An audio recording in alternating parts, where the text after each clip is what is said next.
Bismillahirrahmanirrahim. Assalamualaikum warahmatullahi wabarakatuh. Subhanaka la ilma lana illa ma 'allamtana innaka antal alimul hakim. Wa la hawla wa la quwwata illa billahil aliyyil azim. Rabbi yassir wa la tu'assir wa tammim bil khair ya fattah wa bika nasta'in. Nahmaduhu wa nusalli wa nusallim ala rasulihil karim wa ala alihi wa ashabihi al-fatihina بهديهم إلى الحقيقة المجاذة أما بعد أعوذ بالله من الشيطان الرجيم بسم الله الرحمن الرحيم والعصر إن الإنسان لفي خسر إلا الذين آمنوا وعملوا الصالحات وتواصوا بالحق وتواصوا بالصبر صدق الله العظيم وقال النبي صلى الله عليه وسلم لا يؤمن أحدكم حتى يحب لأخيه ما يحب لنفسه وقال النبي صلى الله عليه وسلم نظر الله امرأ سمع مقالتي فوعاها ثم أداها كما سمع رب مبلغ أو آمن سامعين أو كما قال عليه الصلاة والسلام. Waalaikumsalam pada semua yang memberi salam pada saya. InsyaAllah pada pagi ini kita akan meneruskan pada hari yang ke-18 Ramadan dan pada siri yang ke-18 live saya di FB saya, iaitu di FB page Midrajul Fawatih. Okey. Sekarang kita berada pada muka surat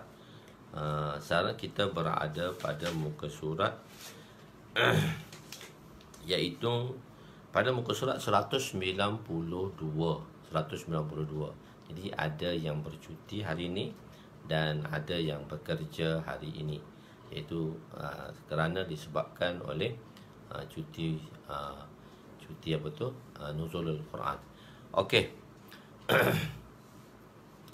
Ya, kita berada di muka surat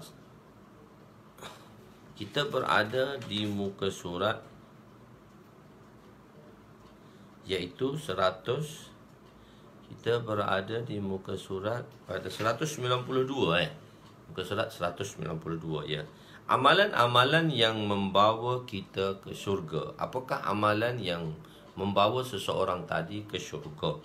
Iaitu pada muka surat 192 hadis yang ke-14 bracket dalam kurungan ke-13, iaitu 13 daripada hadis bab hadis Kitabul Iman lah.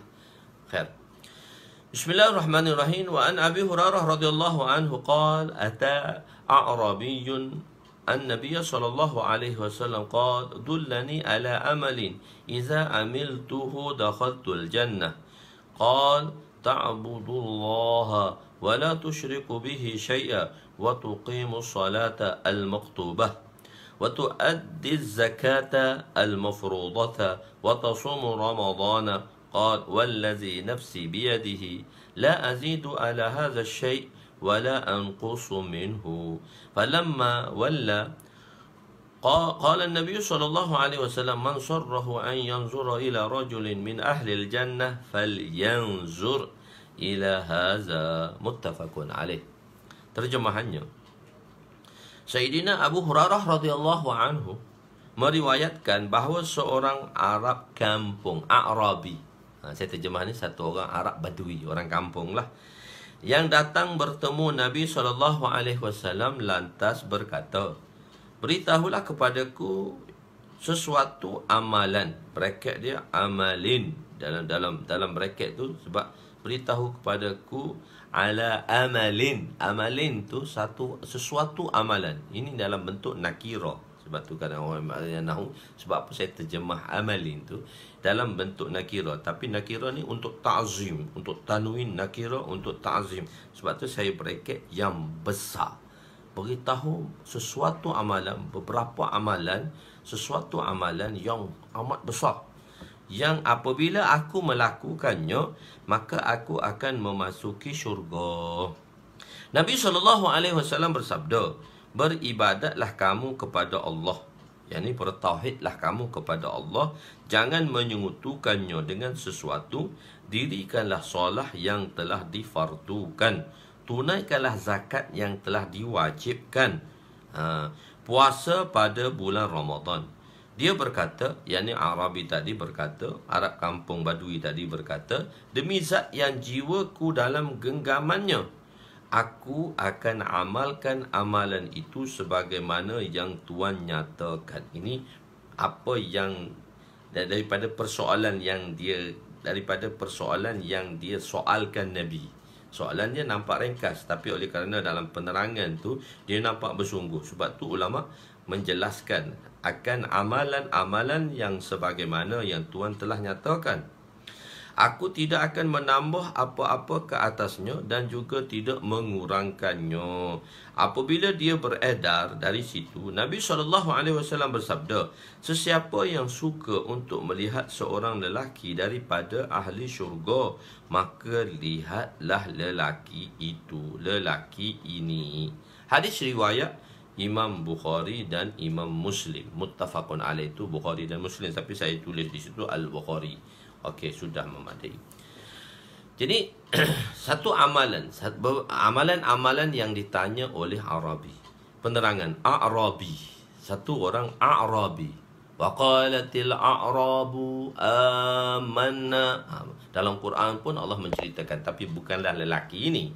Cuma Allah jelaskan, wa qalatil a'rabu amanna. Satu orang Arabi telah datang kepada Nabi dan berkata, amanna, kami telah beriman. Qul, Nabi SAW nak membenarkan imannya, tetapi Nabi kata qul, maka datang Jibril memberitahu wahyu. Qul, katakanlah kepadanya wahai Muhammad, qul, katakannya wahai Muhammad, lan tu'minu, tapi iman kamu belum sempurna lagi. Kamu tak beriman dengan iman yang sempurna. Walakin qulu aslamna, kamu boleh sebut, kamu boleh memanggil kamu orang Islam. Al-iman, walakin al-iman yadkhuluna fi qulubikum. Iman tu bila dia masuk ke dalam hati sanubari kamu. Arabi ni orang kampung yang kehidupannya mudah. Orang kampung ni simple. Dia tak banyak takalluf. Dia tak banyak kerenah. Macam orang bandar, ginilah, kena ginilah, kena gini. Orang kampung yang hidup serba kekurangan. So, apa ada pun jadilah. Mudah dan biasa kehidupan orang kampung tadi. Dalam hadis ini, lelaki kampung itu telah mengajukan satu soalan besar kepada baginda. Tapi orang kampung, tapi cerdik. Apa maksud cerdik? Tanya soalan tu soalan yang bernas. Tanya soalan yang bernas. Kadang-kadang orang kampung ni dia lebih cerdik pada orang bandar. Cuma dia tak ada peluang. Sebab tu kan kalau kita dalam pengajian apa-apa, budak-budak kampung, kalau masa musim saya dulu lah, budak-budak kampung 3A, 1A tahun 80-an. 3A, 1A tu pun dapat masuk sekolah-sekolah Mara. Sekolah sekolah Maktab Rendah Sahih Mara 1A dah dapat masuk dah dulu. Tapi orang bandar mesti 4A, 5A baru boleh masuk. Sebab apa? Orang kampung ni dia belajar dengan serba kekurangan. Dengan serba kekurangan tu pun dia boleh belajar dengan baik. Jadi sebab itu government pun, kerajaan pun dia ambil budak-budak kampung ni. Sebab budak-budak kampung ni cerdik. Dia orang cerdik. Dia orang cerdik. Cuma kadang-kadang dia tak diberi peluang. Orang bandar ni dia cerdik. Dia okey lah, cerdik lah. Belajar dengan sebuah kebolehan. Dapatlah 17A. Tapi orang kampung semua tulis dengan tangan. Dapat 20A. Maksudnya macam adik Nur Madihah tu 20 tahun 20A dapat. Ngaji tak ada komputer pun, tulis tangan aja. Semua kitab-kitab, semua kamus-kamus tulis tangan aja. Dia bijak. Pasal dia ada bijak. Jadi orang kampung ni, dia kebolehan dia. Cuma dia simple life. Hidup dia simple, hidup dia life. Dia simple. Tapi dia orang bijak. Orang bijak. Ramailah yang bijak, tapi ada juga yang kekampungan tu kita tak dapat nafikan lah. Jadi orang kampung mengajukan satu soalan yang besar kepada yang masuk Islam lah, yang besar kepada Nabi SAW. Asal Nabi jawab amalan-amalan yang memasukkan seorang itu kepada syurga. Mata tadilah Nabi kata beribadatlah kamu kepada Allah, dan amalan-amalan dijawab. Tapi tengok asal untuk kita masuk syurga dengan rahmat Allah. Amalan ini sebagai satu perantaraan untuk kita mendapat rahmat Allah. Tapi kita cakap direct lah. Yang indirect tu kita cakap direct. Apakah amalan? Sebenarnya yang memasukkan kita ke dalam syurga hakikatnya rahmat Allah. Tuan-tuan yang mulia, kita masuk syurga dengan rahmat Allah. Allah Subhanahu wa taala bermuamalah dengan kita di hari kiamat ialah dengan sifat rahmatnya, bukan dengan sifat adilnya. Jika Allah Subhanahu wa taala bermuamalah kita dengan sifat adilnya, di hari kiamat tak ada seorang pun akan dapat memasuki syurga Allah. Ini ulama kata seorang pun tak boleh masuk, sebab sesuatu yang adil yang diberi kepada seseorang maka perlu dibalasi. Betul lah. Itu nama dia adil. Bila dia bekalkan pada kita, government, kerajaan, dia bekalkan pada kita air, adilnya kena bayarlah tiap-tiap bulan. Dia bekalkan pada kita elektrik, tiap-tiap bulan kena bayarlah. Dan kita pakai telefon postpaid, tiap-tiap bulan bayarlah. Kalau tak bayar potong. Tak boleh call out lah. Call in masuk boleh, call out tak boleh. Kalau prepaid tutup tunggu, pong, tak boleh tunggu. Kena cari wifi dan sebagainya. Sebab sesuatu yang diberi itu perlu dibayar, sesuatu yang diguna itu perlu dijelaskan. Itu nama dia adil. Misal contohnya, apa saja kegunaan kita masjid, tentang masjid kami. Orang kata plaster COVID-19. Okey, masjid kami besar di Seri Petaling, boleh muat dalam 20,000 jemaah. Besar. Masak ada kipas banyak. Tuan-tuan tahu tak api bulanan dan air bulanan sebulan? Api dengan air sebulan kena bayar 70K, 70,000. 40,000 api, 30,000 air. 70,000 banyak kena bayar. Tiap-tiap bulan kena bayar. Kalau tak bayar, potong. Itu nama dia adil. Masjid kami Seri Petaling ni besar, 70,000. Air dengan api tiap-tiap bulan kena bayar.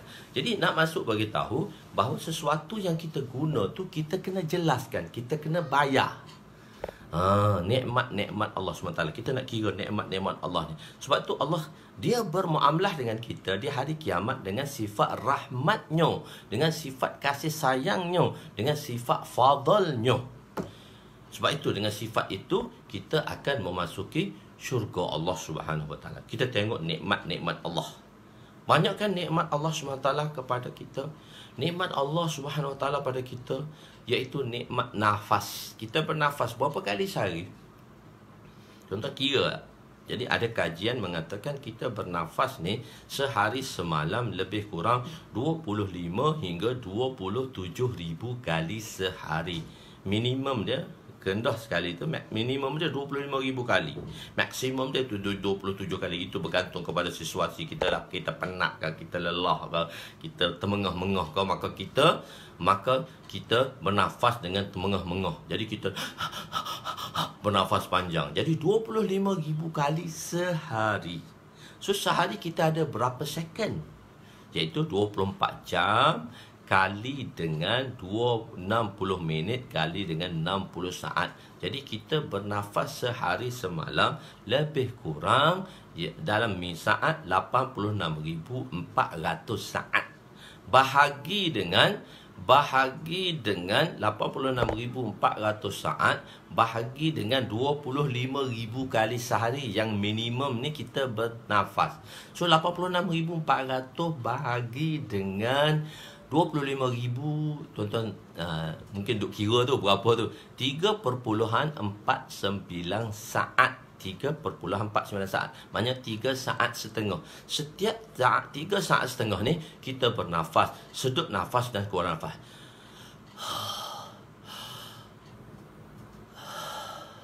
Jadi kita bernafas lebih kurang 25,000 kali sehari.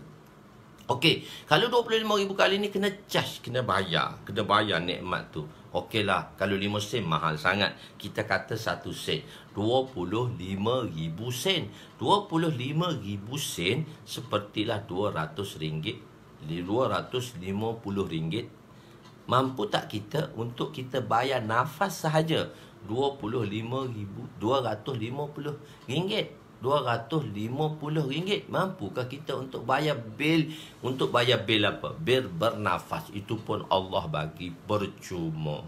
Banyak benda. Sendawa. Sekali sendawa tu sekali sendawa tu berapa ribu harga dia? Oh, tak tahu. Ada orang dia tak boleh sendawa. Jadi dia tak sendawa, kena kejar ke hospital. Bila kena kejar ke hospital, doktor kata alhamdulillah awal sikit datang. Kalau tidak, Masya Allah, innalillah. Jadi doktor cuba sendawakan dia, tepuk sana, tepuk sini, dia pun sendawa sekali. Maka tuan-tuan tahu tak bil dia berapa? Dia masuk hospital dan masuk KPJ nak cepat, maka dia kena bayar satu bil sendawa sahaja 40,000 K. 40,000 K.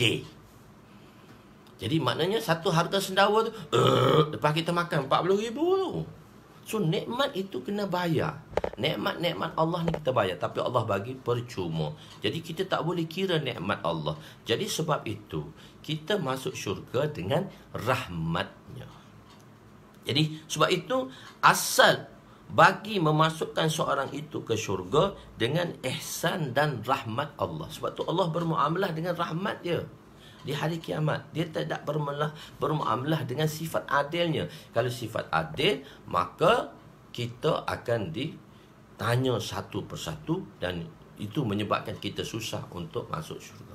Tetapi amalan, berbalik kepada amalan, pertanyaan Arab ini tentang amalan. Nabi bagi tahu sebenarnya amalan itu sebagai mendapat, amalan itu ialah, amalan itu apa dia? Amalan itu sebagai satu perantaraan. Amalan itu sebagai satu asbab, satu sebab yang mana dengan amalan itu kita mendapat keredaan Allah dan kita akan dapat rahmat Allah. Allah Subhanahu wa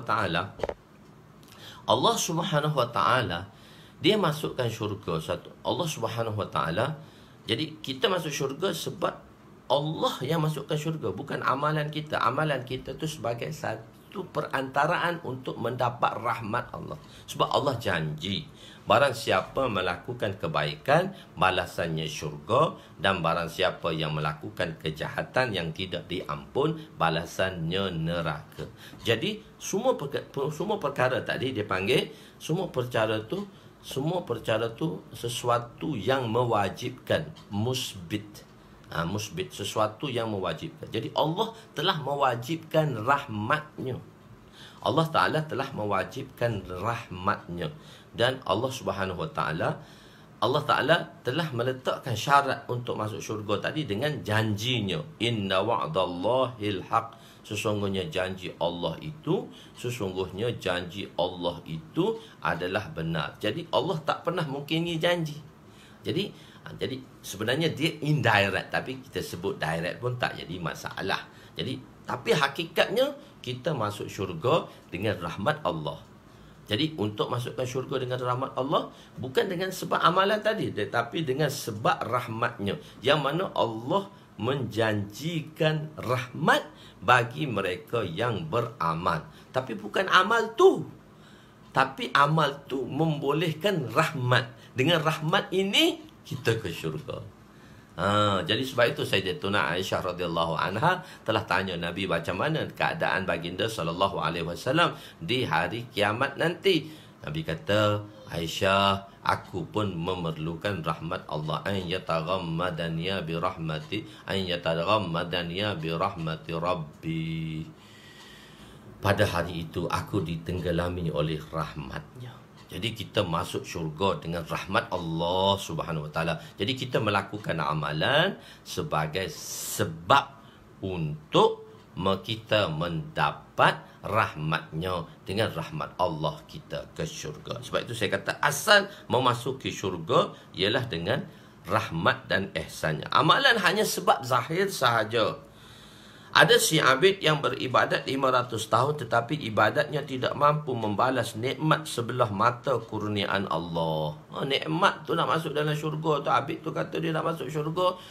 Allah perintahkan pada malaikat, kata masukkan si abid tadi ke dalam syurga. Dengan apa? Dengan rahmat aku. Abid tu tengoklah, kenapa pula dengan rahmat? Bukankah dengan ibadat? 500 tahun saya beribadat tak pernah lalai. Maka Allah kata pada malaikat, 500 tahun dia tu segelas air je. Segelas air je. So nikmat 500 tahun tu segelas air. Nak lintas, nak masuk syurga kena lintas sirat. Bawah sirat tu neraka. Perjalanannya 1,500 tahun perjalanan akhirat. Kalilah dengan 365 dan kali dengan 1,000 hari. Baru kita akan dapat hari dunia. Kita akan dapat hari dunia. Banyak tu, dekat 500 juta tahun hari dunia. Satu saya terlupa. Ada satu. Macam mana kan? Kita tengok. Dekat dengan hari kiamat nanti, Allah Subhanahu Wa Taala akan turunkan baginda Isa alaihissalam daripada langit kedua hingga turun ke dunia ini balik sebagai umat Rasulullah sallallahu alaihi wasallam.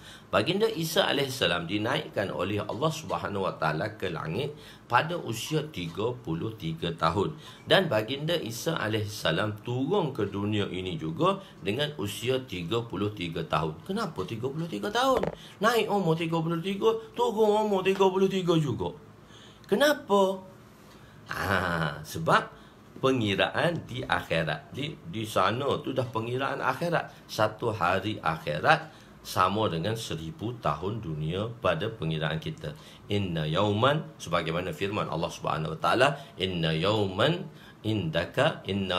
inda rabbaka ka alfi sanati. Inna yauman inda rabbika ka alfi sanatin mimma ta'udun. Satu hari di sisi Tuhanmu samalah dengan 1,000 tahun pada pengiraanmu. Kita kira Nabi Isa alaihissalam tahun Masihi sekarang 2020. Nabi Isa dilahirkan dengan sempena tahun Masihi. Masihu Isa, tahun Masihi ini dikira tahun lahirnya Isa alaihissalam. Jadi baginda Isa alaihissalam dinaikkan ke langit, berada di langit kedua. Di langit pertama adanya Nabi Adam alaihissalam. Di langit kedua adanya Nabi Adam, dan langit kedua adanya Nabi Yahya bersama dengan Nabi Isa. Di langit ketiga adanya Nabi Yusuf. Di langit keempat adanya Nabi Idris. Di langit kelima adanya Nabi Harun. Di langit keenam adanya Nabi Musa. Di langit ketujuh adanya Nabi Ibrahim alaihissalam. Setiap langit ada satu orang Nabi, yang mana Nabi jumpa di malam Mi'raj. Cuma langit kedua ada dua Nabi, iaitu Nabi Yahya dengan Nabi Yahya dengan Nabi Isa. Nabi Yahya dengan Nabi Isa. Sebab apa? Dekat dengan hari kiamat, Nabi Isa AS keturun. Jadi langit kedua kosong. Jadi ada lagi Nabi Yahya. Begitu. Jadi Nabi Isa AS akan turun dengan usianya 33 tahun. Kita kira Nabi Isa naik ke langit sekarang, dengan Allah angkatnya ke langit pada tahun 33 Masihi, iaitu pada usianya 33 tahun. Dan sekarang kita berada di tahun 20 Masihi. Kita tengok tahun 2020 tolak dengan 33 tahun. Jadi 20 nak sampai 33, 13 tahun. Jadi Nabi Isa alaihissalam telah naik ke langit ialah 1987 tahun. 1987 tahun. Hampir 2000. Sebab tahun 2033 nanti, ni 2033 nanti genaplah 2000 tahun Nabi Isa dinaikkan ke langit. Jadi bermakna tolak 13 lagi lah. Jadi 1987 tahun. 1987 tahun ni hampir 2000 tahun. Maka Allah kata, inna yawman inda rabbika ka alfi sanatin mimma ta'udun. Satu hari di sisi Tuhanmu sama dengan 1000 tahun pada pengiraanmu. Jadi kiraan langit tak sampai 2 hari lagi. Kiraan dunia ni dah 2000 tahun. Kiraan langit tak sampai 2 hari. Sebab tak sampai 2000 tahun lagi. Dan kiraan dunia dah hampir 2000 tahun. Jadi oleh kerana dia outstation dalam kiraan langit, jadi usianya tetap 33. Sebab itu Nabi Isa AS turun di usia 33 tahun. Jika 3 tahun, 1000 tahun lagi Nabi Isa AS nak turun, baru 3000 tahun. 3000 tahun baru 3 hari. 3 hari outstation. Tua ke? Tak, handsome lagi makin handsome lagi kalau outstation 3 hari, 5 hari, 4 hari. Jadi begitulah Nabi Isa alaihissalam akan turun di usia 33 tahun. Ini reason dia. Kenapa kita kata naik lama-lama? Allah boleh buat kan?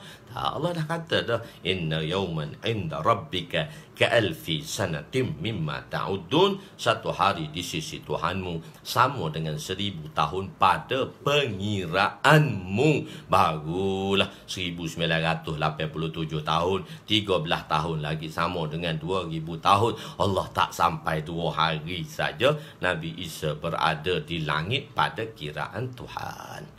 Okey, jadi setiap kiraan akhirat ni lama. Jadi nikmat-nikmat Allah tidak dapat kita mengiranya. Allahu akbar. Sebab itu Nabi kata, wala ana illa an yataghammadani rabbi birahmatin. Ya Aisyah, aku masuk bukan walaupun aku pun Aisyah, tidak juga aku, melainkan Allah telah meliputiku dengan rahmatnya. Jadi kita masuk syurga. Nabi pun kata dengan sebab rahmat dia akan masuk, dengan sebab rahmat Allah. Dan pada hari kiamat nanti yataghammadani maksudnya ditenggelamkan oleh rahmatnya. Jadi Nabi itu di hari kiamat ditenggelami. Saya terjemah situ meliputi, tapi dia ditenggelami rahmatnya. Masuk syurga itu dengan rahmat Allah, kerana tiada suatu pun perbuatan insan yang boleh mewajibkan sesuatu ke atas Allah. Maknanya bukan sebab amalan manusia. Sebab itu kita katakan kita masuk syurga dengan rahmat Allah. Kita takut dengan amalan kita, tetapi kita harapkan rahmatnya.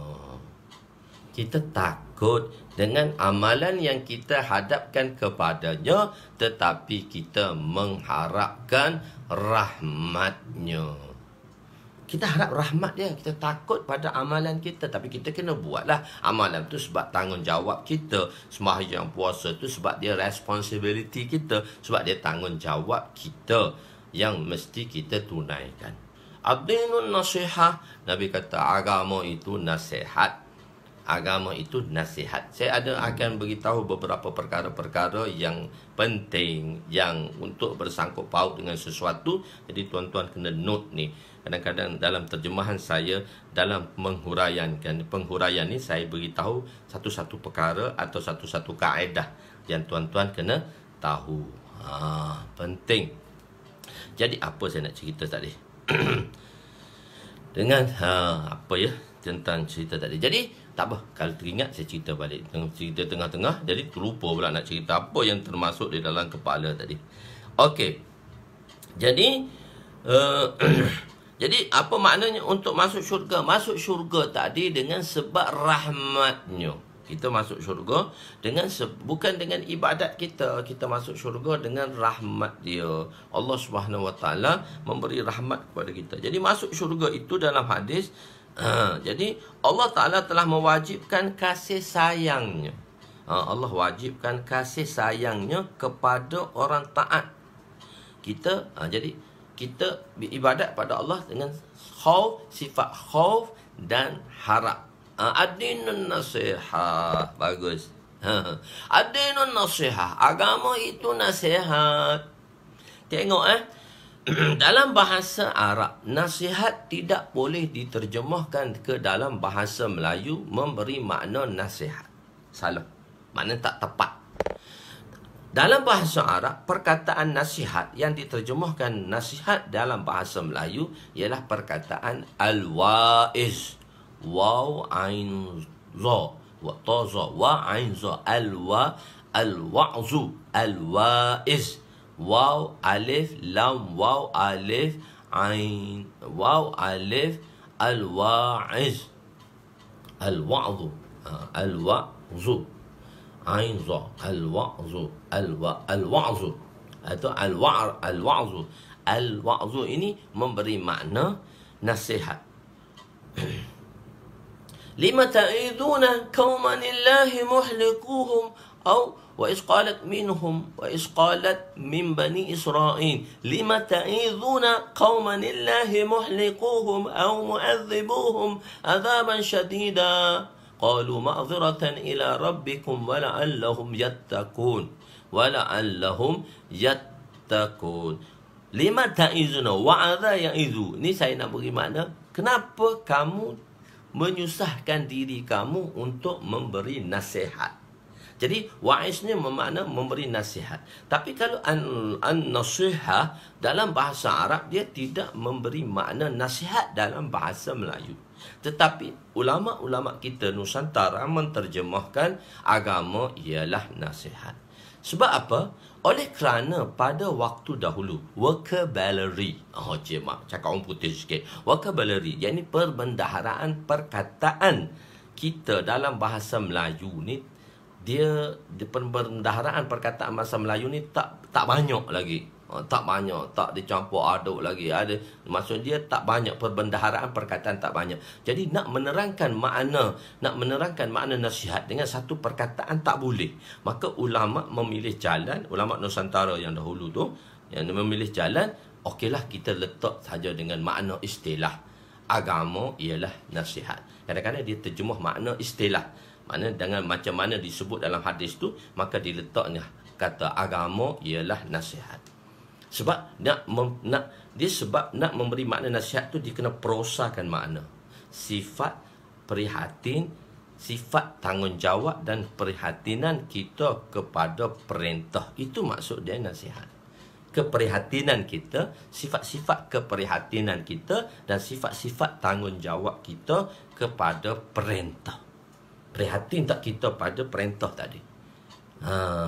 Bersimpati tak kita kepada perintah tadi? Kalau pada Allah, nasihat itu memberi makna keprihatinan kita pada perintah. Tadi kalau pada insan pula, nasihat itu memberi makna ialah kita menginginkan kebaikan kepada manusia. Berbeza. Bila dinisbah kepada Allah, dia bukan memberi makna nasihat tadi. Kalau dinisbahkan kepada zat Allah, iaitu dan zat Nabi, iaitu sifat keprihatinan kita dan sifat tanggungjawab kita dalam menunaikan perintah. Kalau nasihat ni dinisbahkan kepada masyarakat, kepada orang ramai, dia memberi makna iaitu kita menginginkan kebaikan kepada masyarakat. Itu maksudnya nasihat.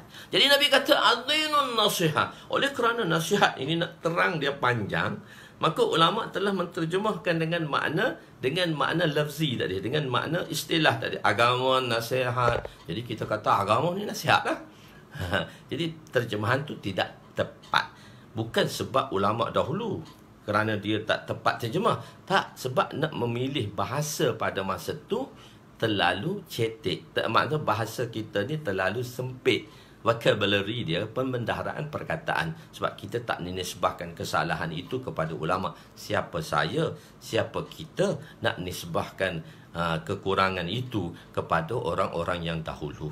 Jadi oleh kerana di segi bahasa, perbendaharaan perkataan bahasa tadi, dia agak kurang, maka ulama menterjemahkan dalam makna istilah. Okey. Sebab hadis tu panjang, kita ambil yang pendek aja. Agama itu nasihat, agama itu nasihat, agama itu nasihat. Okey, agama itu nasihat. Jadi sebenarnya sahabat bertanya, agama, Nabi kata adin nasihat. Sahabat pun bertanya, qalu liman ya Rasulullah, nasihat itu untuk siapa? Nabi bagi tahu 5. Lillahi wa li rasulihi wa li kitabihi wa li a'immati muslimina wa li ammatihim. Nasihat untuk Allah, nasihat untuk Rasul, nasihat untuk Al-Quran, nasihat untuk pemimpin, nasihat untuk seluruh manusia sejagat. Nasihat untuk Allah. Jadi kalau kita memberi makna nasihat Arab itu ke dalam bahasa Melayu, nasihat, jadi takkan kita kena nasihat Allah? Salah lah terjemahan tu. Nasihat untuk Rasul, kita kena nasihat ke Rasul ke? Nasihat untuk Al-Quran. Kita kena nasihat Al-Quran ke?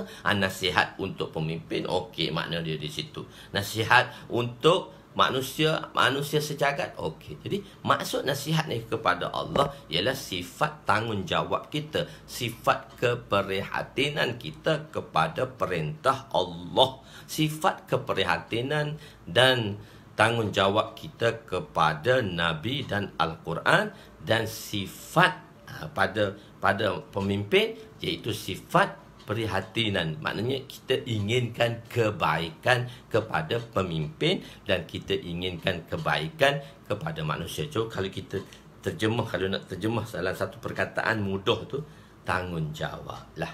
Ad-dinun nasihah, agama itu satu tanggungjawab. Tu dia makna dia hampir tepat sedikit lah. Kalau nak mendengar satu perkataan, agama ialah satu tanggungjawab. Sahabat kata tanggungjawab pada siapa? Nabi kata tanggungjawab pada Allah, tanggungjawab kepada Rasul, tanggungjawab pada Al-Quran, tanggungjawab kepada pemimpin, tanggungjawab kepada seluruh manusia sejagat. Jadi dia boleh fit dengan makna hukukullah dengan hukukul ibad, boleh makna fit di situ, makna dia tanggungjawab. Jadi ibadat itu adalah tanggungjawab kita, responsibility kita. Ibadat itu satu tanggungjawab yang mesti kita tunai. Kita tunai, tapi dengan sebab tu kita akan dapat rahmat Allah, dan kita akan mendapat rahmat Allah, dan kita akan mendapat rahmat Allah. Dengan rahmat Allah kita syukur. Sebab apa ni saya nak bezakan sedikit ni? Sebab ada satu pegangan, dalam pegangan Mu'tazilah, dia kata buat baik syurga wajib dapat syurga, dan buat jahat wajib dapat neraka. Sebab tu dia kata mati dalam keadaan dosa besar, masuk neraka kekal selama-lamanya. Kekal untuk selama-lamanya. Jadi itu sebab tu kita terjemah di situ, kita masuk syurga dengan rahmat Allah. Dengan tak tahu kita rahmat Allah, Allah boleh ampunkan kita. Sebab tu kita takut dengan amalan kita, tapi kita berharap dengan rahmat Allah Subhanahu wa taala. Ad-dinun nasihah, agama itu satu tanggungjawab yang mesti kita tunaikan kepada Allah, lillahi wali rasulihi, kepada nabi kita, wali kitabihi, kepada Al-Quran, wali a'immati muslimina, pada pemimpin-pemimpin kita, wali ammatihim, dan pada seluruh umat ini. Okey, jadi tanggungjawab. Jadi ibadat tadi salah satunya tanggungjawab kita, responsibility kita, tanggungjawab kita. Kita buat ni sebab apa? Sebab dia perintah Allah dan tanggungjawab kita, dan telah kita tunaikan dulu dengan dua makna. Imanan wahtisaban telah saya jelaskan dulu di dalam bab imanan wahtisaban pada hadis pertama. So tengok baliklah kalau nak faham di situ. So tak nak ulang lagi di sini. Jadi masuk syurga itu dengan rahmat Allah, kerana tiada seorang pun, tiada suatu pun perbuatan insan yang boleh mewajibkan sesuatu ke atas. Dengan sebab perbuatan insan tu maka wajib bagi Allah. Tak boleh. Allah lah yang mewajibkan kepada zatnya, kepada dirinya, barulah benda tu wajib. Jadi Allah mewajibkan rahmatnya kepada orang yang taat. Si taat tadi akan ke syurga. Allah menjauhkan rahmatnya kepada si engkar, maka si engkar tadi ke neraka. Tapi bukan sebab taat tadi, tapi sebab Allah mewajibkan ke atas zatnya. Allah yang mewajibkan ke atas zatnya. Jadi makna masuk syurga. Tapi kalau makna masuk syurga di sini, apa maksud dia? Dengan rahmatnya. Ataupun makna masuk syurga dalam hadis ni, beritahu satu amalan yang boleh saya masuk syurga. Jadi maknanya masuk syurga di sini ialah masuk syurga awal tanpa memasuki neraka. Dia orang cerdik, dia kata kalau buat jahat masuk neraka, tapi apakah amalan yang menyebabkan rahmat Allah kita boleh masuk syurga awal-awal? Maksudnya first intake, bukan second intake atau third intake. Kan masuk universiti kan dia ada first intake, second intake. So second intake tu kena buat rayuan lah, apa semua susah. Jadi nak pergi tu dengan first intake. Jadi masuk, sebab tu saya kata orang Arabi ni cerdik. Dia kata, ya Rasulullah, macam mana kita nak masuk syurga untuk first intake? Itu maksud dia. Ala amalin dullani ala amalin. Ya Rasulullah, tunjuklah saya kepada beberapa amalan yang mana saya nak masuk syurga atas dasar first intake, panggilan pertama. Begitu. Dan Nabi kata, anta abudallah, beribadatlah kamu kepada Allah. Beribadat di sini maksudnya ta'abud di sini, hendaklah kamu beribadat kepada Allah. Itu jumlah khabariyah, jumlah penerangan, jumlah khabariyah dipanggil. Tapi jumlah khabariyah tadi memberi makna amar. Satu ayat perintah, satu ayat khabar. Zaidun qaimun, Zaidun qaimun, Zaid berdiri. Lepas tu satu ayat tu ayat announcement, dipanggil ayat khabar. Satu ayat perintah. Satu ayat perintah, if'al, buat. Itu perintah. Fa'ala, telah buat. If'al, mu kena buat. Itu ayat perintah. Jadi walaupun ayat ni satu perkhabaran, tapi memberi makna perintah. Ibadat yang kita maksudkan di sini ialah bukan ibadat sembahyang puasa tau. Ibadat yang dimaksudkan di sini tauhid. Mengesakan Allah, seperti mana disebut dalam tafsir Jalalain, beberapa tempat ibadat yang dimaksudkan di situ ialah memberi makna tauhid. Tauhid kita kena betul. Sebab apa? Sebab second jumlah tu datang, wala tusyrik bihi syai'a. Tu second jumlah yang datang tadi. Jumlah yang datang tu, sentence yang datang, ayat yang kedua datang, sentence yang kedua, wala tusyrik bihi syai'a, jangan kamu mensyarikatkan Allah dengan sesuatu. Jadi jangan mensyarikatkan kita dengan Allah, kita sesuatu dengan Allah. Jangan kita mensyarikatkan Allah itu dengan sesuatu. Maksudnya nak memberitahu ta'budallah tadi, ta'budullah tadi ialah memberi makna tauhid. Jangan kamu mensyirikkan Allah dengan sesuatu. Tiada suatu syirik pun di dalam hati kita. Oleh itu, untuk menyatakan sebab makan maka kita kenyang, sebab ubat kita sembuh dan sebagainya juga adalah satu kenyataan yang berbau syirik kalau di segi akidah. Tapi macam mana dari segi perbualan? Jadi ulama jawablah dari segi percakapan kita. Kalau akidah kita betul, kita cakap itu tak salah. Sebab sandaran tadi, sesuatu perkara dia atas dasar sandaran. Apa sandaran? Orang yang bercakap ni apa sandaran dia? Apa akidah dia? Sandaran di sini maksud dia akidah lah dalam diri kita. Apa akidah dia? Tengok contoh dia. Bila satu orang kafir kata musim yang menumbuhkan tumbuhan, orang kafir ni dia tak percaya kat Tuhan, maka akidah dia kata nature lah yang menumbuhkan tumbuhan, musim lah yang menumbuhkan tumbuhan, musim lah yang menumbuhkan tumbuhan, nature. Sebab orang tak percaya Tuhan, mana dia kata Tuhan? Dia kata nature, semula jadi. Jadi bila satu-satu perkataan luaran, perkataan zahir tadi, jadi perkataan zahir tadi, jadi kita tengok pula apakah akidah dalam hati. Jadi jika satu orang kafir berkata ambatar rabiul baqla, rabi ialah musim spring. Musim spring. Orang putih panggil spring. Rabi ni musim bunga lah, musim bunga. Lepas musim sejuk, spring, semua keluar bunga. Comel bunga ni keluar ni.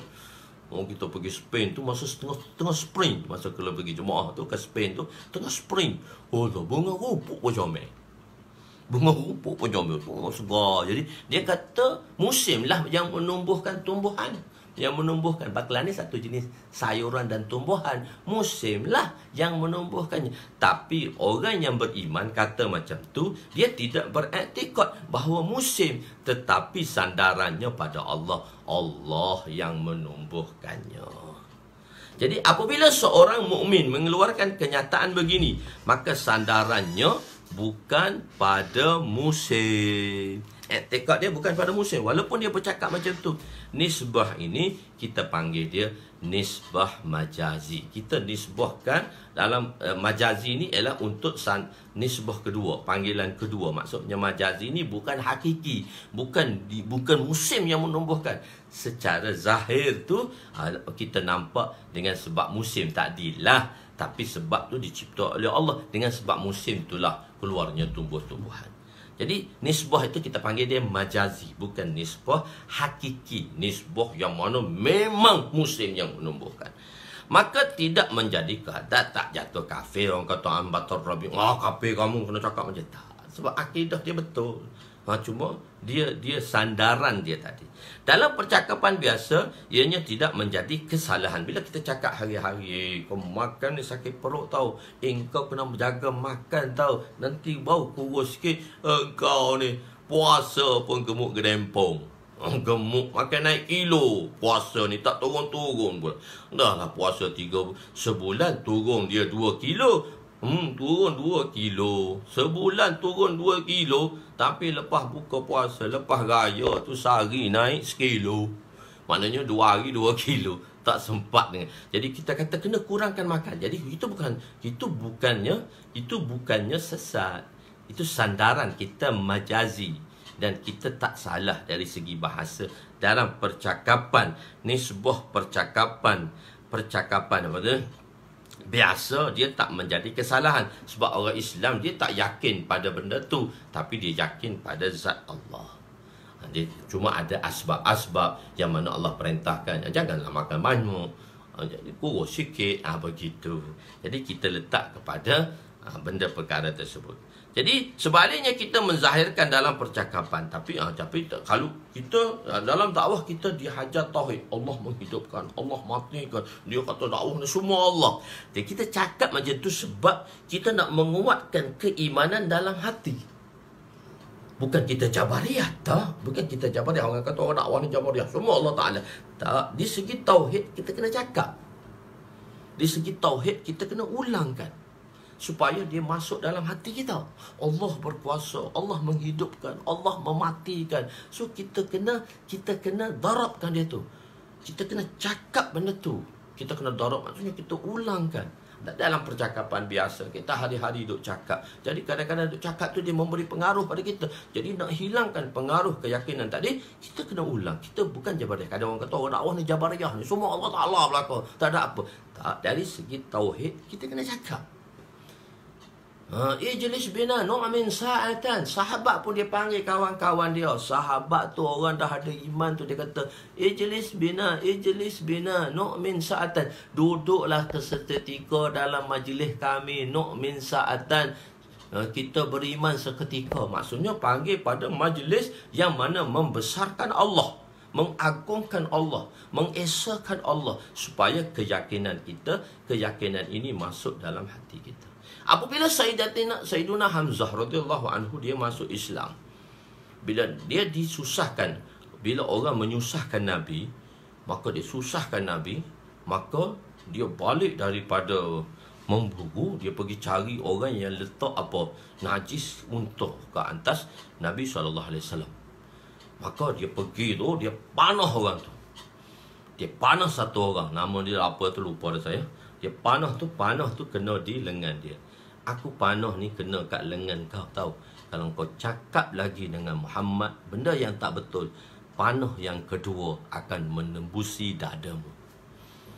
Maksudnya dia tak boleh orang yang hina anak saudara dia. Dan itu pun adik-beradik sesusu dia. Kan Sayyidina Hamzah tu kita kata adik-beradik sesusu Nabi. Ibu sesusu dia ialah Suwaibah, hamba kepada Abu Lahab tu. Kita katakan ada 4 wanita yang menyusu Nabi SAW. Ummur Ramman, iaitu hamba kepada Hamzah, hamba kepada ayah Nabi, ibu Nabi.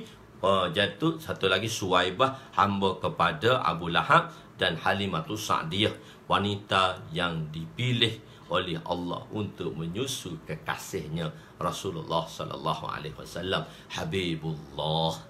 Jadi Sayyidina Hamzah tu ialah adik-beradik sesusu Nabi. Walaupun dia pak saudara, dia besar 2 tahun daripada Nabi SAW sahaja. Dia besar 2 tahun daripada Nabi SAW sahaja. Tua dia 2 tahun. Jadi macam kawan lah. Pakcik pun macam kawan lah. Pak Su kita tu umur lebih muda daripada anak pertama kita. Itu Pak Su, ayah. Macam mungkin ibu kita dapat anak lewat. Kita ni anak sulung. Kita dah dapat anak dah mak kita pun masih beranak lagi. Jadi paksu. Jadi usia dia macam tu, tak kisah. Dekat lebih kurang. Jadi dia marahlah. Orang buat anyanya Nabi SAW. Dia kata, kalau kau cakap sekali lagi, kau hina Nabi sekali lagi, panah akan menususi dada kamu. Maka dia datang kepada Nabi SAW. Dia kata, ya Rasulullah, apakah perkara yang dapat saya sukakan Tuan, sukakan kamu? Nabi kata, ucaplah la ilaha illallah. Maka dia pun ucap la ilaha illallah untuk sukakan Nabi SAW. Tapi setelah dia ucap la ilaha illallah untuk sukakan Nabi, tapi dalam hati dia masih lagi ada terumbang ambing. Masih lagi macam kita lah, yakin tu kurang, efek yakin pada kalimah tu kurang. Maka dia pun pergi tengah padang. Dia kata, ya Allah, masuklah kebesaranmu ke dalam hatiku sebagaimana yang telah didakwakan oleh anak saudaraku. Kamu berkuasa, kamu yang menghidupkan, kamu yang mematikan, kamu yang segala-galanya, masuklah dalam hatiku. So dia rasa satu feeling, tahu tak? Dia rasa kemanisan iman tadi. Dia rasa kelasatan iman tadi. Dia rasa lain. Dia spiritual lain. Ni mari dia. Kita kan kalau mari spiritual lain. Nikmat tu mari. Maka dia pergi jumpa Nabi. Dia ucap kalimah kembali. Ringkas cerita, dia pergi jumpa Nabi. Dia ucap kembali. Dia kata, ya Rasulullah, sebelum ini aku ucap kerana nak gembirakan Tuan. Tapi sekarang aku ucap la ilaha illallah kerana nak gembirakan Allah. Masuk dalam hati dia. Al-iman, walakin al-iman yadkhuluna fi qulubikum. Iman tu bila dia masuk dalam hati. Jadi masuk dalam hati tu, kita kena cakaplah kebesaran Allah. Kita kena cakap kebesaran Allah. Macam mana Nabi Musa ditanya oleh Fir'aun, ma Rabbul Alamin, siapa Rabbul Alamin? Telah kita jelaskan dulu. Rabbus samawati wal arwa ma bainahuma in kuntum muqinin. Dialah Rabb yang mencipta 7 petala langit, 7 petala bumi, wa ma bainahuma, 7 di antara 7 langit dan bumi, in kuntum muqinin. Jadi cakap itu kita nak masuk ke besar Allah. Jadi kita percakapan biasa, hari-hari kita dah cakap. Kita bukan yakin pada yang kita cakap, dan benda itu tak mendatangkan berbau syirik tu dari segi sudut keimanan. Dari sudut tu tuan-tuan kata cakap tu dah syirik, ni Ustaz Sunul kata syirik. Tak, bau syirik tu saya kata item dia lain. Saya satu-satu benda percakapan tu item dia lain. Kadang-kadang orang tu dia short form, dia short sikit, dia ambil sikit, dia kata ustaz ni kata macam ni. Sebenarnya dia tak duduk dalam majlis kita, mana dia tahu. Kita dah terang, tuan-tuan, saya terang dah 18 hari dah. Berapa puluh jam dah. 18 hari ni dekat 22 jam lebih dah tuan-tuan duduk dengan saya. So, tuan-tuan faham dah suasana yang saya nak bagi tahu. Masya Allah, tuan-tuan dah faham dah tentang suasana yang saya nak bagi tahu ni. Begitu. Jadi sebaliknya, alhamdulillah. Jadi akan tetapi sebaliknya kita menzahirkan dalam percakapan kita dengan kuasa Allah, dengan izin Allah seperti kenyataan. Alhamdulillah, dengan rahmat Allah, dengan sedikit usaha daripada kami. Kalau kita keluar jemaah, kita kata alhamdulillah. Sebab akulah keluar jemaah ni. Tak. Masya Allah, dengan sedikit usaha kami ni, Allah Subhanahu Wa Taala telah keluarkan sedikit, hanya usaha kami yang sedikit. Dirikan. Jadi itu kita nak sabitkan tauhid di situ. Okey. Kedua, dia bagi tahu Arabi tadi, Nabi SAW bagi tahu Arabi tadi ialah mendirikan solat. Iaitu mendirikan solat. Dan kita jelaskan dulu iqamatus solat, mendirikan solat itu ialah dia ada 3 perkara, iaitu sebelum solat, di dalam solat, selepas solat. Sebelum solat dengan taharahnya, lepas tu dalam solat iaitu adabnya, dan selepas solat wirid-wiridnya. Jadi mendirikan solat merangkumi menjaga waktu, menjaga segala rukun, syarat, mustahab dan adab-adabnya. Telah kita jelaskan dulu, saya sebut sekali imbas saja. Okey, di sini hanya disebut solat dan zakat saja. Disebut solat, zakat. Haji dan puasa kenapa tak sebut? Jadi kadang-kadang rawi itu nak dia nak highlightkan satu perkara, dia sebut 3 saja daripada 5 tadi. Kemungkinan haji tidak difardukan lagi. Mungkin masa tu zaman haji tak difardukan lagi, atau haji dah difardukan cuma tidak menjadi kefarduan ke atas A'rabi tadi. Sebab dia orang kampung, tak cukup syarat lagi, istita'ah lagi dari segi harta dan dari segi harta. Dan ada dua istita'ah tu, dari segi harta dan jasmani. Mungkin dia tak cukup lagi, Nabi tak cerita lagi tentang itu perkara tersebut kepada A'rabi itu kerana tidak mencukupi syarat. Begitu juga ikhtisar, sebab nak ringkaskan rawi ni. Ikhtisar tu maksudnya nak ringkas, nak cerita direct to the point, nak cerita direct to the point perkara-perkara penting. Sama ada sengaja ataupun rawi itu terlupa. Itu kita dah bahas dah kaedah-kaedah kenapa rawi tinggalkan. Sebab kadang-kadang dia nak highlightkan satu benda, dia tinggalkan banyak lagi perkara-perkara lain. Sebab tu kita tak dapat dalam satu hadis. Untuk hukum ni kita akan dapat ulama-ulama akan kumpulkan semua hadis-hadis Nabi SAW sehingga dikumpulkan, baru dibahaskan, baru diistimbatkan mengeluarkan hukum, bukan hanya berdasarkan kepada satu hadis sahaja. Okey. Maka Arabi itu kata, demi zat yang jiwaku dalam genggamannya. Ni terjemah apa dia tu? Sumpah tadi, genggaman aku tadi, terjemah mutasyabihat tadi. Jadi kalau mutakaddimin kata Allah, demi zat yang jiwa Muhammad dalam tanganku. Dia terjemah mutakaddimin, iaitu dalam terjemah tafwid, dan terjemah mutaakhir, iaitu terjemah takwil. Dalam genggamanku. Tangan ni genggaman, dalam kuasaku. Itu terjemah mutaakhirin. Arabi itu telah bersumpah, sedangkan di sini tidak perlu kepada sumpah. Kenapa Arabi bersumpah? Tak perlu sumpah pun sini. Sumpah tadi kita telah jelaskan. Sebab apa kita bersumpah? Sebab nak meyakinkan. Mutakallim tadi nak meyakinkan orang di hadapannya. Jadi Arabi tadi sebagai mutakallim, orang yang bercakap, nak meyakinkan Nabi terhadap apa yang Nabi beritahu, dia nak buat sungguh-sungguh. Begitu. Dalam menguatkan keazamannya untuk menunaikan perintah Nabi. Takkid ni makna penekanan untuk menguatkan azamnya. InsyaAllah, insyaAllah. Macam mana? Pak Bulan? InsyaAllah. Kuat. Ustaz, macam mana? Macam mana kamu? InsyaAllah. Macam mana ni? Puasa 6? InsyaAllah. Macam mana? Tahun ni haji? InsyaAllah. Nak kuatkan macam tu. InsyaAllah. Begitu. Nak kuatkan. Okey. Atau maknanya di situ ialah untuk menambah dan mengurang. Dan aku tidak akan menambah dan mengurang. Jadi dia kata, aku tak akan tambah dan aku tak akan kurang. Apa maksud tak akan tambah dan tak akan kurang? Dia ada 3 dari sudut aspek yang berbeza. Maka ulama jelaskan 3 komponen yang berbeza atas item yang berbeza. Mungkin kemungkinan. Kenapa dia berkata begitu? La azidu wa la anqus. La azidu wa la anqus. Aku tak akan kurang, aku tak akan lebih dan aku tak akan kurang.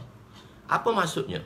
Maksudnya di sini ialah tidak menambah dan mengurang daripada pihakku. Pertama sekali, semua benda tu atas diri kita lah. Kita minta apa, doa-doa pun kita minta umat, doa umat je. Doa umat pun kau kena doa kat engkau dulu. Kita kena doa kat kita dulu, baru kita doa umat. Begitu. Jadi kita doa kita dulu, baru kita doa umat. Jangan kita doa kita seorang tu lupa umat pula. Ni Syekh, kadang-kadang orang tu dia simpati lebih pada umat. Doa umat Syekh. Pertama kau kena doa engkau dulu, baru kalau kena doa umat. Begitu. Jadi bagi pihaknya, maka dia kata bagi pihak saya tak akan tambah, saya tak akan kurang. Saya tak akan tambah. Maksudnya tambah di sini ialah tambah di sini ialah sebagaimana kalau tambah benda-benda yang tambah. Nanti sebab dalam hadis-hadis yang lain, saya tak akan tambah. Macam mana Tuhan bagi tahu, banyak itulah saya buat. Saya tak akan kurang, maksudnya saya tak akan mengurangkan apa yang Tuhan suruh pada saya. Tambah dan kurang. Mana-mana bagi pihak saya tak akan kurang sikit pun, saya tak akan tambah sedikit pun untuk mengamalkan perintah tu exactly macam mana Tuhan telah memberitahu kepada saya, ya Rasulullah. Atau Arabi itu datang seorang, dia daripada kampung, maka dari sudut wakil pula. Saya kata dia item berbeza. Kalau sudut diri dia kata saya tak akan tambah bagi pihak saya sikit pun, saya tak akan kurang. Tetapi kalau dia dari sudut wakil, sebab dia datang seorang, Kadang sebab nak datang kepada Nabi itu susah. Dia datang seorang sebagai wakil kepada kaumnya. Jadi sebagai wakil kaum. Item dari sudut wakil kaum. Tadi. Jadi tengok. Atau kedatangan beliau sebagai wakil bagi kaumnya. Sudut tu pula. Tadi sudut dirinya ni sudut wakil. Maka dia akan menyampaikan apa yang didengar dan tidak akan menambah atau mengurangkan apa yang didengar. Maksudnya macam mana dia dengar sebiji-sebiji daripada Nabi, itulah kadang-kadang kita kan banyak tambah. Kita banyak camcau panggil. Sudu ni camca ni banyak tambah. Nak suruh sedap bahasa tu tambah. Dengar berita dia kata dengar berita ada orang kena langgar. Lepas tu cerita lagi, berdarah habis. Macam butuh kepala. Nak suruh semangat cerita tu. Dia lebihkan. Tak. Macam mana dia lihat, macam mana aku dengar daripada Nabi, itulah yang aku akan sampai kepada kaumku. Tak kurang, tak lebih. Tak menambah dan mengurangkan apa yang dia dengar. Sebab nak disampaikan tadi. Dengar betul-betul. Maksud ketiga ialah untuk menyatakan bahawa beliau akan melakukannya bersungguh-sungguh. Dan satu lagi ialah aku ni nak buat sungguh. Bukan dengan berlebih kurang. Betul. Maksudnya, jangan lebih kurang tau. InsyaAllah, aku tak akan kurangkan sedikit. Aku tak akan lebihkan sedikit. Aku tak akan kurangkan sedikit. Maksudnya, nak buat sungguh-sungguh. Keempat, apa dia kata? La anqus fil amal wa la azidu fis soal. Ataupun aku tidak akan mengurangkan dalam beramal dan tak akan banyak lagi tanya, tambah tanya soalan. Nak buat begini macam mana buat? Banyak pula soalan. Buat tak nak, banyak tanya. Tanya tu supaya tak nak buat. Tak ada, aku tak nak tanya banyak. Setelah arak kampung itu beredar. Setelah arak kampung tadi beredar, Nabi bersabda yang mafhumnya, siapa yang ingin melihat ahli syurga, maka lihatlah kepada A'rabi ni. Nak tahu ni ahli syurga, tengoklah A'rabi tadi. Timbul persoalan, Nabi tahu macam mana kawan tu ahli syurga? Nabi kata, lepas A'rabi tu pergi daripada majlis, duk berjalan jauh dah, nampak sayuk-sayuk. Nabi kata, kalau nak tengok ahli syurga, tengoklah orang Arab tu. Jadi timbul persoalan, macam mana Nabi tahu syurga neraka ni? Pertama, kemungkinan mengatakan daripada wahyu. Sebab mungkin wahyu datang, Jibril AS memberitahu Nabi, ini lelaki ahli syurga. Atau mengikut zannu ghalib, mengikut sangkaan Nabi. Mengikut zon Nabi. Mengikut sangkaan kebiasaannya, orang ni bersungguh ni, insyaAllah dia berjaya. Kita kan kalau kita sampaikan pada satu orang, kita nampak dia bersungguh nak buat, InsyaAllah dia berjaya. Kalau kita sampai kepada satu orang tu, buat bodoh je, kita kata orang ni nak dengar, kata nak dengar, buat bodoh je. Ada orang macam tu, dia buat dono je. Jadi kita pun kadang-kadang kita sampaikan, aku ni nak sampai ke tak nak ni? Tengok buat dono je, buat macam lembu kenyang je, tak tahu apa. Kadang-kadang duduk dah majlis kita beberapa puluh hari dah, tak ambil tahu pun apa yang kita nak cerita. Dia keperbagaian manusia. Kita ni tengok perbagaian manusia. Macam saya tengok tuan-tuan yang melihat majlis saya ni lah, macam-macam pertanyaan yang datang pada saya. Seolah-olah, sedangkan saya tengok dia ada komen selalu dalam majlis saya, tapi dia tanya saya seolah dia tu tak ada dalam majlis saya. Minta maaf lah. Kan banyak kan tuan-tuan bagi komen, share komen. Ada di antara tuan-tuan ni share komen pada saya, macam seolah dia tu ada dalam majlis lah. Hebatlah dia ni. Saya minta maaf ya, macam share. Tapi bila dia PM personal saya, Allah, saya kata orang ni, nama ni selalu aku tengok dia komen dalam majlis aku, tapi dia tanya aku macam dia tak ada dalam majlis aku. Minta maaf lah, bukan dapat wahyu tu, tapi pengalaman. Jadi seolah dia komen tu dia ada dalam majlis. Dia hebat lah, dia orang yang prihatin lah, inisiatif dia lebih lah. Tapi bila dia tanya, seolah bodoh. Macam saya pergi nak beli prepaid kan. Saya nak pergi beli prepaid. Saya pergi prepaid. Dia kata, Ustaz, kena daftar sendiri. Saya kata, okey, beres. Kena daftar sendiri. Oh, macam mana, ada bodoh pun tak tahu apa pun. Beres. Tapi saya tanya soalan bodoh. Lepas tu saya tanya soalan bodoh pada pekedai tadi. Macam mana saya nak top up? Alah, dia tu senyum kat saya. Ustaz ni tadi beritahu aku macam dia tahu. Tapi tanya macam mana nak isi prepaid. Macam soalan tu bodoh pula. Macam mana nak isi prepaid? Alah. Allah, lepas tu saya beritahu ke anak saya. Abi tak ditanya macam Abi tahu semua. InsyaAllah tak apa, saya boleh buat. Tapi satu soalan bodoh saya tanya pula. Abi tanya satu soalan bodoh pada pekedai tu. Macam mana nak isi prepaid? Dia tak jawab, dia senyum je. Dia kata, Ustaz ni nampak pandai, tapi buta hati. Macam itulah orang manusia. Macam-macam keadaan dia. Jadi minta maaf lah, saya minta maaf. Kadang-kadang bergurau je. Jadi maksudnya kita beri perhatian. Bukan kita ada dalam majlis, kita bagi komen banyak, tapi dia tanya soalan, macam orang tu tak duduk dalam majlis. Macam tu. Jadi ada orang yang bersifat sedemikian. So bulan puasa ni kita doalah kepada Allah supaya Allah hindarkan. Minta maaf kalau saya kata ni terasa sesiapa yang berada dalam majlis kita ini. Okey, tak apa. Jadi maknanya aku tidak akan mengurangkan dalam amal dan tidak akan menambah dalam soalan. Satu orang Arabi berada. Jadi Nabi tahu. Maksudnya mengikut sangkaan Nabi.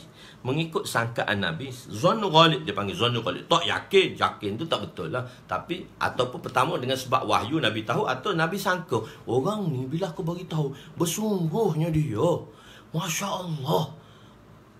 Orang ni berjaya. Kita kan tahu anak-anak murid kita mengajar macam mana. 20 tahun pengalaman kita mengajar, berapa puluh tahun pengalaman. Kita tengok anak murid kita buat bodoh je. Budak ni memang tak mengaji ni. Tapi tak katalah macam tu. Tapi hati tu kata macam tu lah. Begitu. Jadi mengikut kesungguhan Nabi, mengikut kebiasaan, iaitu zannul ghalib, daripada kesungguhannya ni, memang orang ni akan buat, dia akan masuk syurga. Lelaki tersebut akan menunaikan perintah Allah yang menyebabkan dia akan masuk syurga. Sebab juga perintah tu sebab untuk masuk syurga. Satu ayat tu saya dah susun dah, supaya tak jadi panjang.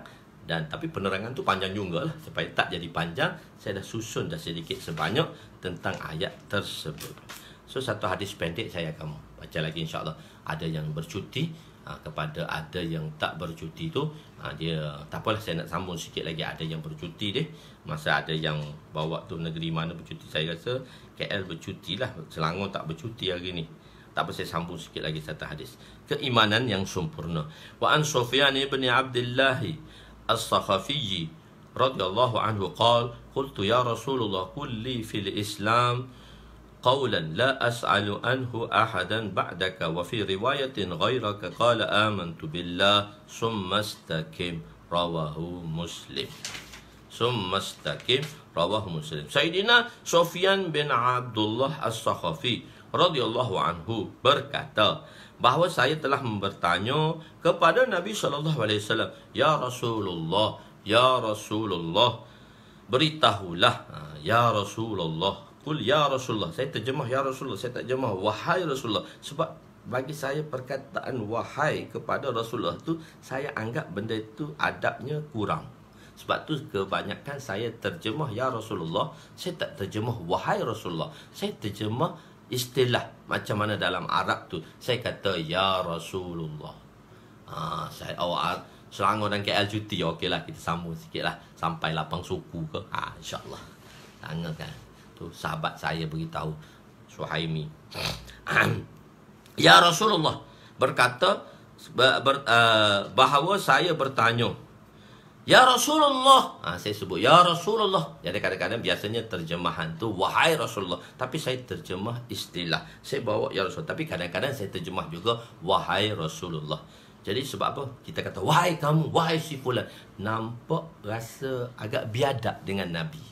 Jadi sahabat kan dia beradab dengan Nabi. Jadi bahasa-bahasa kita kena banyak beradab, khususnya dengan orang agama, khususnya lagi daripada sahabat, teramat khusus lagi dengan Nabi SAW. Tapi kalau bahasa ketuhanan tak apa, aku. So bahasa tu bahasa untuk kita ketuhanan, dia tak aku, saya, hamba, gitu bahasa ketuhanan. Okey. Ya Rasulullah, beritahu kepadaku satu amalan yang lengkap. Fil Islam qawlan. Qul li fil Islam qawlan. Qawlan. Saya terjemah dia amalan, bukan satu perkataan. Ustaz, jadi kalau orang yang mengaji lah, sebab kalau orang mengaji Arab, kenapa Ustaz tu terjemah qawlan tu amalan, bukannya perkataan? Bukannya perkataan. Beritahulah kepadaku satu amalan kulli padaku dalam Islam ni, qaulan, satu amalan. Saya tak terjemah qaulan itu satu perkataan.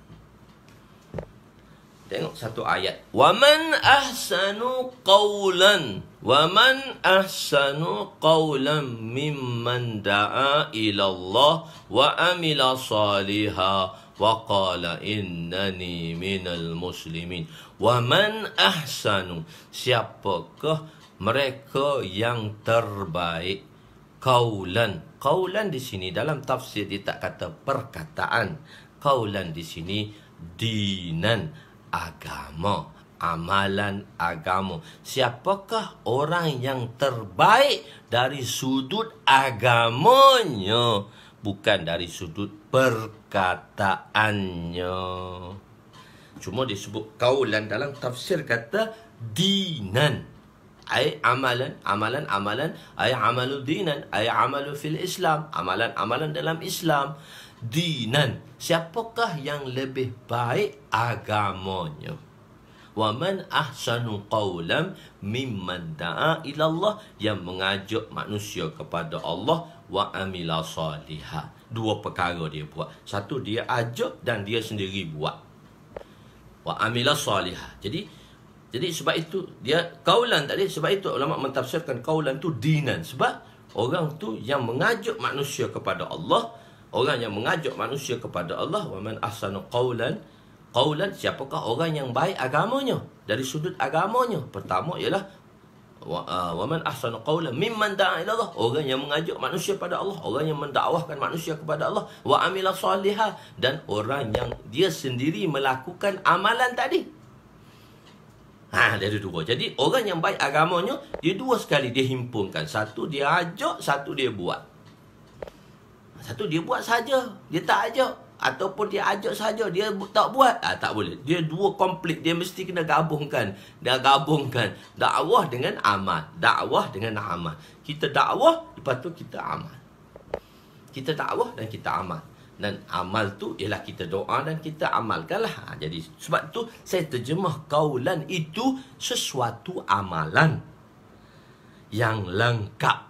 Bracket pula lagi. Amalan macam mana? Amalan hak lengkap lah. Amalan yang lengkap dalam Islam, supaya saya tidak perlu bertanya tentang hal itu kepada seorang pun selepas Tuhan. Dalam riwayat yang lain, selain Tuhan. Selepas ni saya tak perlu tanya orang lain dah. Selepas ni saya tak perlu tanya selain daripada Tuhan ke? Baginda bersabda, katakan olehmu, saya beriman pada Allah. Saya beriman pada Allah, beriman dengan Allah, kemudian tetap teguhlah kamu dengan iman kamu, dan istiqamahlah kamu. Buat serta istiqamah. Buat serta istiqamah. Okey. Sufyan, siapa itu Sufyan bin Abdullah bin Rabi'ah bin Harith, yang dinamakan Abu Ammar, daripada kabilah As-Sakhafi. Beliau ialah sahabat yang telah dilantik sebagai amir, sebagai ketua di Taif pada zaman Khalifah Umar. Beliau tertinggal alam tu. Beliau merupakan meriwayatkan hadis daripada Nabi Sayyidina Umar. Antara yang meriwayatkan hadis daripada beliau banyak lagi, Asim bin Sufyan dan sebagainya, Abdurrahman bin Ma'is dan sebagainya.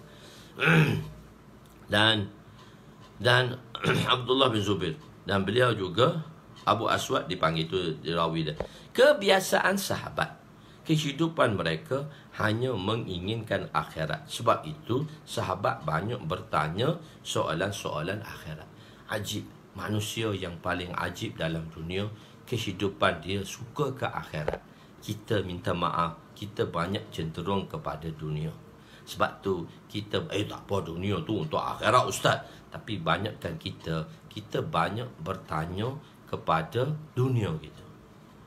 Tapi sepatutnya kita ni bertanya, apatah lagi kita bertemu dengan ulama-ulama, kita bertemu dengan masyaikh-masyaikh, gunakanlah peluang ini untuk bertanya tentang akhirat. Tanya banyak tentang akhirat. Itu banyak. Sebab kita ni kan orang yang berjiwa dunia. Minta maaf, saya pun sama dengan tuan-tuan. Kita ni banyak berjiwa dunia. Jadi pertanyaan kita atas dunia. Lepas tu kita takwil pula. Tak apa, dunia ni untuk akhirat. Macam-macam lah kita takwil. Tapi kita ni, kecenderungan kita ni, kecenderungan kita kepada dunia. Sebab tu banyak persoalan-persoalan dunia yang kita tanya. Hatta orang dengan orang agama pun kita tanya dunia juga. Sedangkan rebutlah peluang keemasan ni. Bila tuan-tuan berjumpa dengan ulama-ulama, tanyalah yang baik-baik. Tanyalah yang bersangkut paut dengan akhirat. Sayyidina Ali kata, kunu abna al-akhirah.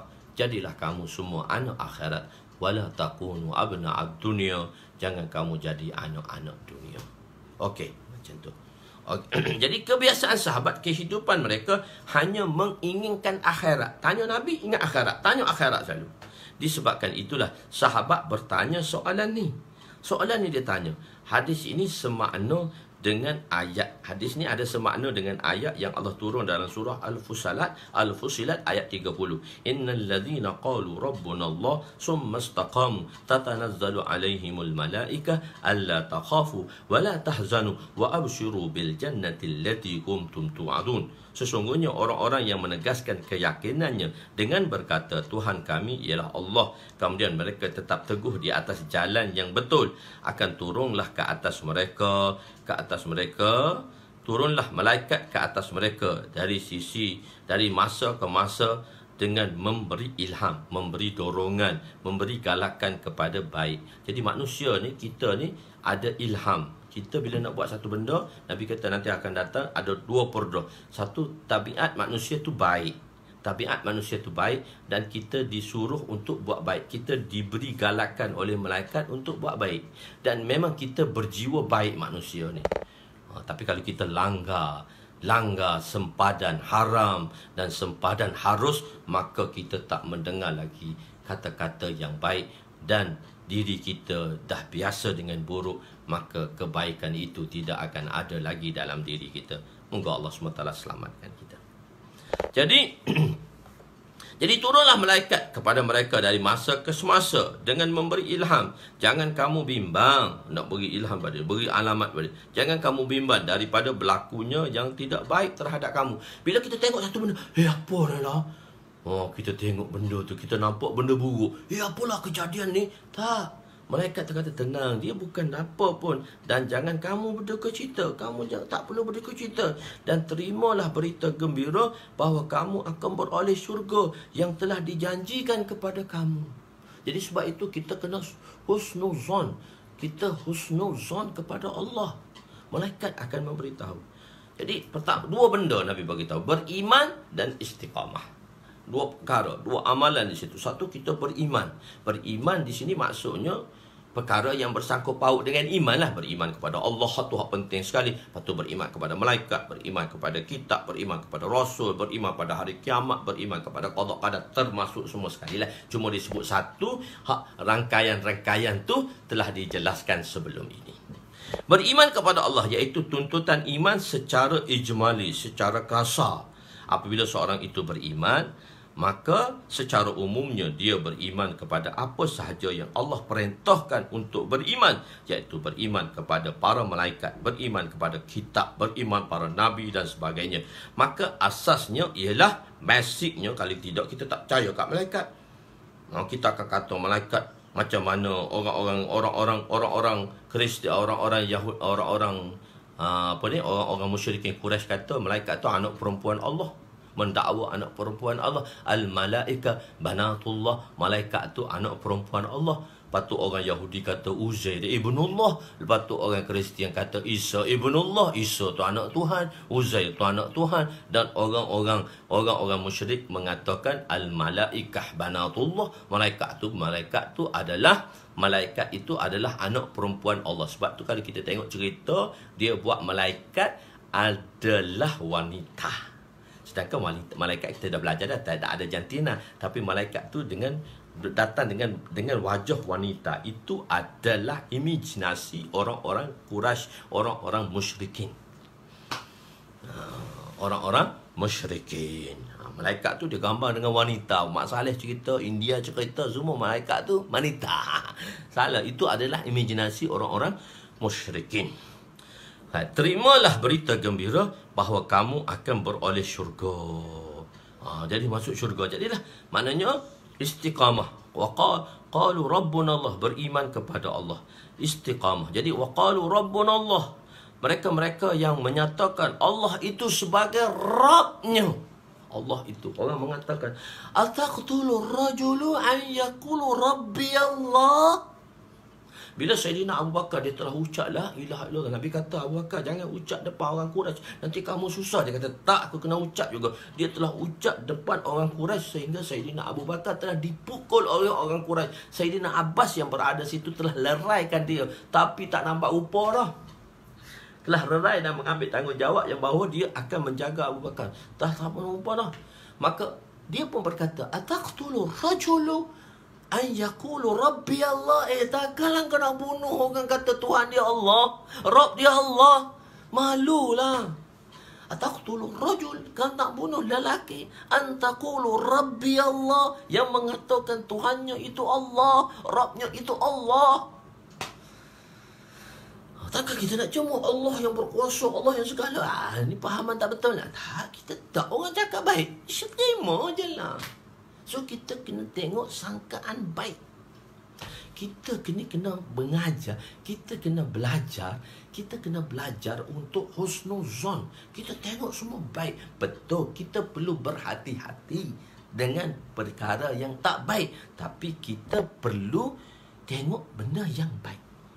Kedua, istiqamah, iaitu apa sahaja yang Allah perintahkan hendaklah kita berusaha untuk mengamalkannya, walaupun terpaksa bersusah payah, walaupun susah sedikit pun perintah tidak dikurangkan, ianya tidak dikurangkan. Perintah itu dikurangkan sedikit pun, tidak sedikit pun perintah itu dikurangkan.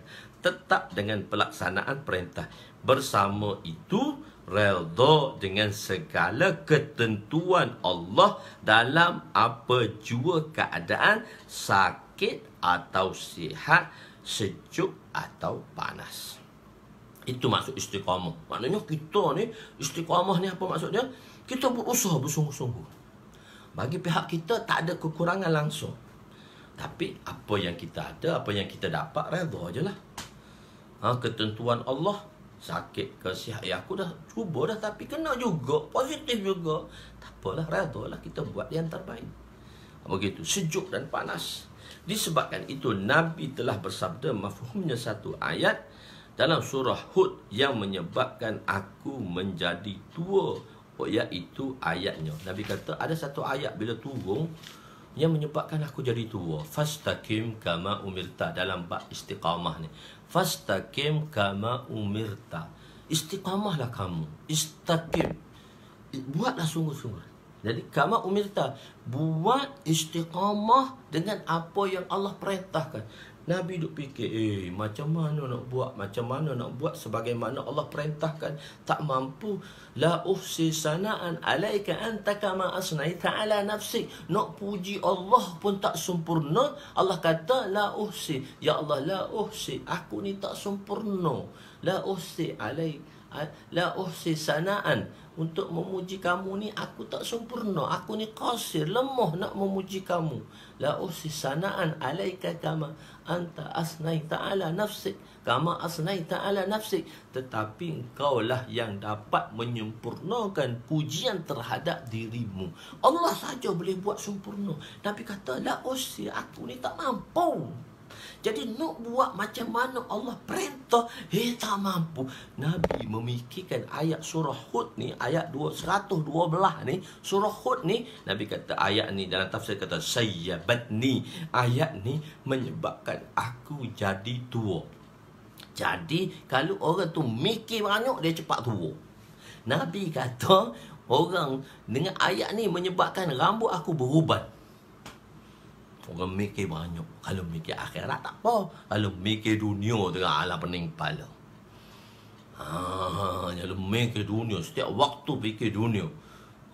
Kita setiap waktu kena fikir akhirat. Kita hidup di dunia, kita buatlah amalan kat dunia. Kita buatlah untuk kehidupan kita. Tapi kita kena fikir akhirat. Jadi Allah akbar, setiap waktu. Jadi nak fikir kata sayyabat ni. Sebab tu kita tengok kan orang kuat-kuat mikir, dia cepat berubat. Dia cepat beruban. Apa perkara yang membezakan, menyebabkan Nabi menjadi tua dalam ayat ini sehingga rambut Nabi beruban? Nabi fikir untuk menunaikan perintah Allah sebagaimana yang dikehendaki Allah. Macam mana Allah nak, tak mampu. La uhsi sanaan, nak puji pun nak sempurna, nak puji pun tak sempurna. Nak tunai lagi sempurna. Kama asnaita ala nafsik, macam mana yang mana Allah telah memuji dirinya, zatnya. Fikir untuk menunaikan perintah ini menyebabkan Nabi beruban. Sebab Nabi berubat, fikir istiqamah. Jadi dua. Jadi kita beriman dan kita buat. Kita beriman apa sahaja dan kita buat dengan istiqamah. Sebab tu Alama Fakhrul Razi rahmatullah alaih kata, al-istiqamah amrun sya'bun wasyad. Amrun sya'bun syadid. Istiqamah tu satu amalan yang susah dan berat. Dan kata satu sufi, al-istiqamah khairum min alfi karamah. Istiqamah itu lebih baik daripada 1000 amalan keramat. Ahabbul a'mal ilallah, sesuatu amal yang disukai oleh Allah itu adwamuha, bersederhana. Wa in qalla, walaupun dia sedikit-sedikit. Jadi kita berterusan sikit berterusan dan beristiqamah kita di dalam perkara ini. Jadi insya-Allah nanti saya dah siap dah drafting dia untuk mereka yang nak menyertai daurah saya, insya-Allah nanti saya akan muatkan. Jadi insya-Allah lah, itulah beberapa perkara yang saya dapat kongsikan pada hari ini. Beberapa perkara, semoga Allah Subhanahu Wa Taala memberi taufik untuk saya amalkan dan sampaikan. Wallahu a'lam. Aqulu qouli hadza, astaghfirullahal azim li wa li walidayya wa li jami'il muslimin wal muslimat wa lil mu'minina wal mu'minat al ahya'i minhum amwat birahmatika ya arhamar rahimin. Esok insya-Allah kita sambung pada muka surat 196 hadis ke-16 bracket 15, kefarduan di dalam Islam. Bismillahirrahmanirrahim. Ya awalal awwalin wa ya akhiral akhirin wa ya dzal quwwatil matin wa ya rahimal masakin wa ya arhamar rahimin. Rabbana zalamna anfusana wa illam taghfir lana wa tarhamna lanakunanna minal khasirin. Ya Allah, ya Tuhan kami, ampunilah dosa-dosa kami ya Allah. Ya Allah, bahagian keampunan-Mu akan meninggalkan kami ya Allah. Jangan Kau tinggalkan kami tanpa pengampunan-Mu ya Allah. Jangan Kau tinggalkan kami tanpa pengampunan-Mu ya Allah. Ampunilah dosa-dosa kami semua ya Allah. Rahmatilah kami ya Allah. Ya Allah, hilangkanlah penyakit yang menimpa dunia, penyakit COVID-19 ini. Hilangkanlah ya Allah. Nyahkanlah ya Allah dengan keberkatan Ramadan, dengan keberkatan Ramadan yang telah Kau datangi kami semua umat Islam. Ya Allah, ya Allah, dengan amalan-amalan kekurangan, dengan amalan yang telah kami lakukan, tapi kami takut dengan amalan kami, Kau terimalah ya Allah. Kau terimalah sebagai asbab untuk Kau hilangkan segala penyakit. Ya Allah, bantulah kami, murahkanlah rezeki kami, bagilah rezeki yang melimpah ruah kepada kami. Ya Allah, yang tidak memenatkan kami, yang wala yang tidak memenatkan kami dan yang tidak meletihkan kami. Maha suci zatmu, maha agung zatmu. Hindarilah kami daripada segala bala bencana, keburukan dan kejahatan di darat dan di bumi. Ya Allah, hilangkanlah daripada kami kesemuanya, keluarga kami kesemuanya. Ya Allah, kami memohon daripadamu. Ya Allah, ampunilah dosa kami. Rabbana atina fid dunya hasanah wa fil akhirati hasanah wa qina azabannar wa qina azabannar. Wa sallallahu ala sayyidina Muhammadin wa ala alihi wa sahbihi ajma'in. Walhamdulillahi rabbil alamin. Taqabbalallahu minna wa minkum ya karim.